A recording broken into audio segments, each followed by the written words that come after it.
الاطارات. ما تجيش تقارن بيا وبين اي حد، احنا رقم واحد عشان تبقوا عارفين يا ريس. بنعمل فيديو يا ريس، كمان بنعمل فيديو يا يعني ريس. بتعمل فيديو من مكتبي كمان؟ عادي يا هي ريس، وصلت لكده؟ فيها ايه يعني؟ يعني انا عشان خدتك معايا على السكه في الفيديوهات تعمل فيديوهات لوحدك مش وتقول لي انا لوحدك. رقم واحد ووصلت ما هو بيك تخش للمكان المكتب يا كمان؟ ريس، للمكان. انت فاهم، كلنا بنكمل بعض يا ريس. انت شايف ايه يعني؟ انا شايف ان احنا اقل سعر في مصر وتحدي، وخلي الناس تسأل بره قبل ما تيجي. ماشي.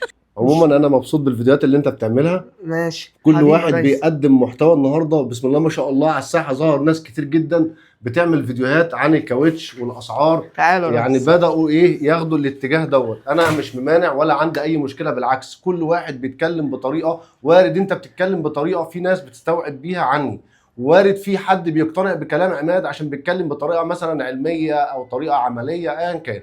فكل واحد بيعمل فيديوهات بس يحاول يضيف حاجه جديده وبشكل مختلف، وبالتالي العميل في الاخر مستفيد. تابع واحد جاي على دماغه. كل عميل ما تبصش لنفسك ان انت مقتنع بعماد، في عميل تاني بيحب طريقه محدده في الشرح او طريقه فكاهيه او طريقه فيها نوع من ان الفني بيتكلم بطريقته اقرب للشارع شويه. كل واحد بيتابع او بيفهم بالطريقه اللي تناسب الجمهور بتاعه، او بيفهم العميل بتاعه بالطريقه بتاعت جمهوره هو.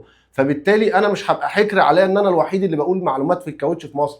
كل عميل بيميز هو بياخد معلومته من مين وفي انهي جزئيه. بس اللي انا طالبه من الناس اللي بدات تعمل محتوى في مجال الاطارات ان هو يتحرى الدقه ويتحرى الامانه ويتحرى المعلومه الصحيحه والعلميه 100%، عشان المعلومه الخطا في مجال الاطارات بالاخص تسوي حياه.